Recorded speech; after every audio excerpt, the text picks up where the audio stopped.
dan Anger ini sama.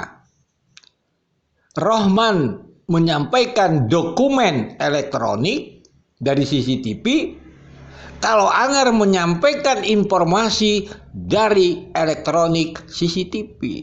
Bahwa di persidangan penasihat hukum terdakwa telah mengajukan bukti surat yaitu yang telah ditandai ke-1 sampai dengan ke-8.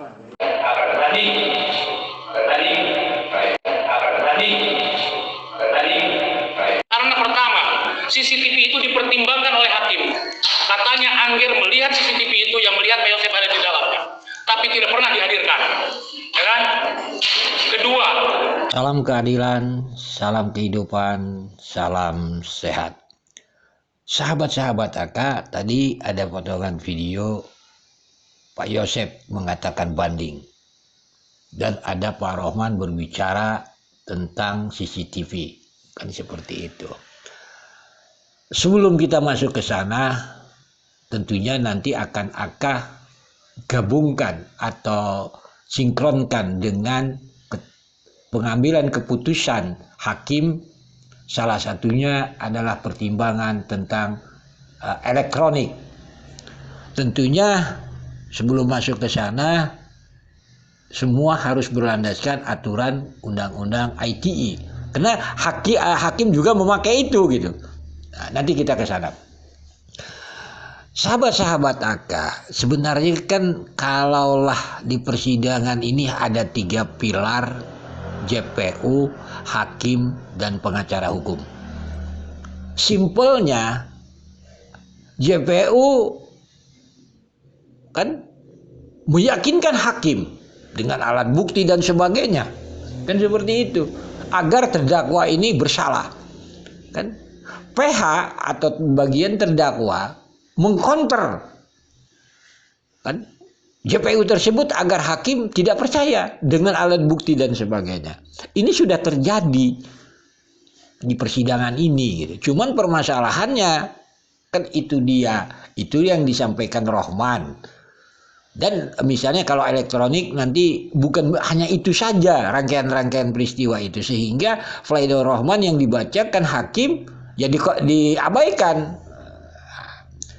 Banding, sahabat-sahabat AK, kan simpelnya itu banding adalah secara kasarnya kan gitu, frontal, istilahnya menentang keputusan hakim, kan seperti itu, tetapi disalurkan di tempat yang sah, yaitu pengadilan tinggi, karena ini PN kan. Seperti jadi ini kita bermain di ranah hukum sebenarnya.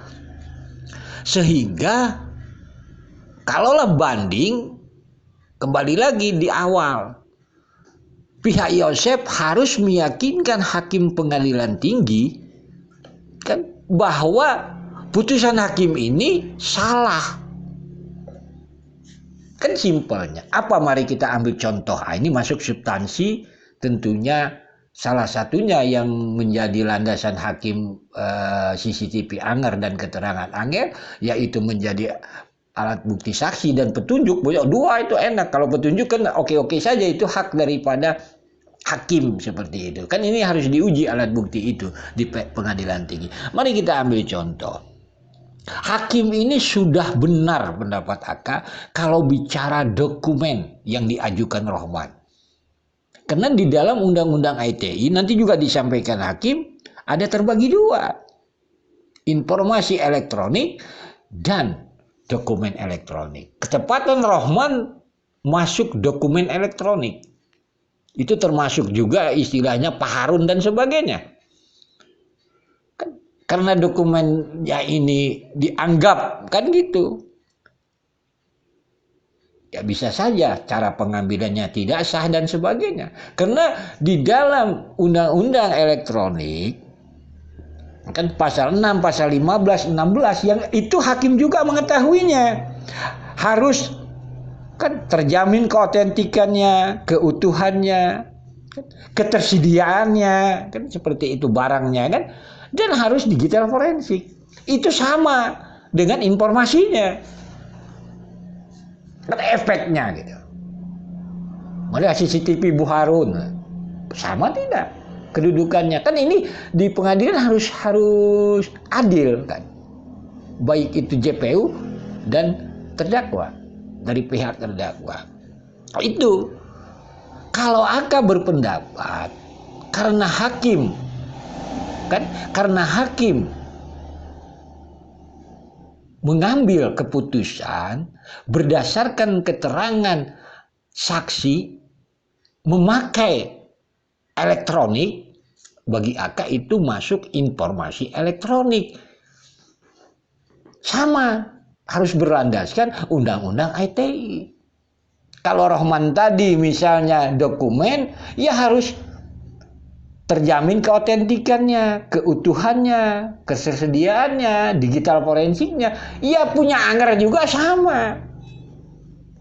Kan kalau Rohman bisa punya alasan, Angger juga punya alasan. Gak ada barangnya, Rohman juga sama sebenarnya. Ya rujukannya tentunya undang-undang ITE yang dipakai hakim. Ya counter aja nanti, apakah hakim ini memakai informasi elektronik yang disampaikan melalui saksi. Kalau itu rujukannya informasi elektronik yang disampaikan saksi, kembali lagi rujukannya sama dengan dokumen. Kan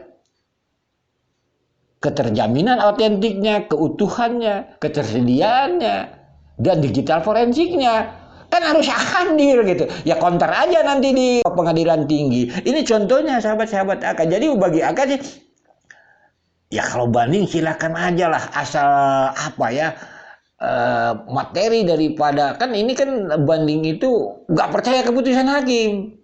Atas pertimbangan-pertimbangan itu aja counter di pengadilan tinggi. Ya bagi AK misalnya selama hari ini AK sangat malas membahas OOJ karena tidak ada hubungannya nanti pada terdakwa gitu. Kalaulah kita misalnya OOJ gitu, ketahuan lah oknumnya, balik oknumnya etik, turun pangkat, pecat, terus apa keuntungannya dengan ini terdakwa, sedangkan substansinya berbeda kan gitu. Kecuali kita ada soal, jadi AK cukup itu. Jadi biar sahabat-sahabat AK paham kenapa nih AK tidak bahas OOJ. Ya tujuan AK ya seperti itu, nggak ada nyambungnya gitu kan. Nah, kan kalau OOJ itu mencari kesalahan orang tersebut, sedangkan kita sedang berbicara keadilan almarhumah Ibu Tuti terhadap terdakwa. Ini pemahaman. Mari dengarkan dulu potongan video ini. Karena pertama, CCTV itu dipertimbangkan oleh hakim. Katanya Angger melihat CCTV itu yang melihat Pak Yosef ada di dalamnya, tapi tidak pernah dihadirkan, ya kan? Kedua, CCTV di servis jok itu tidak dipertimbangkan sama sekali.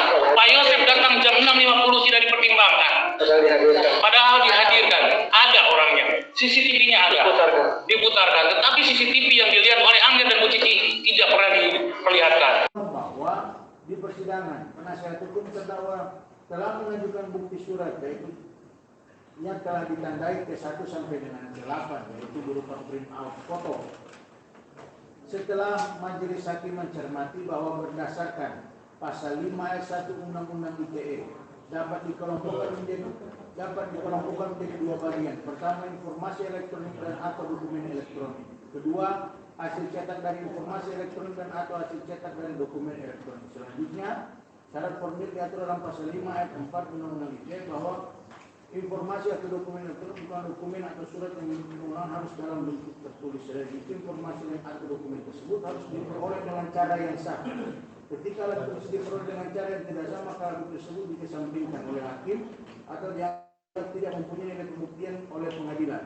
Sedangkan syarat materi diatur dalam pasal 6, pasal 15 dan pasal 16 Undang-Undang ITE yang pada intinya informasi dan dokumen elektronik harus dapat dijamin keautentikannya, keutuhannya dan ketersediaannya. Untuk menjamin terpenuhnya persyaratan materi termasuk tersebut, banyak hal dibutuhkan digital forensik, sehingga dengan demikian karena bukti surat diajukan penasihat hukum tersebut majelis hakim kesampingkan.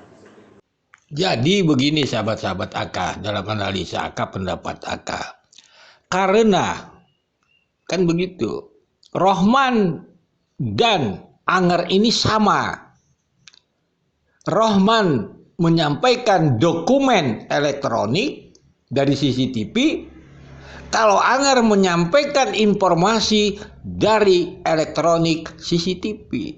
Rujukannya kan gitu. Ya undang-undang ITE itulah pendapat AK, kan gitu kan. Kalau bukan informasi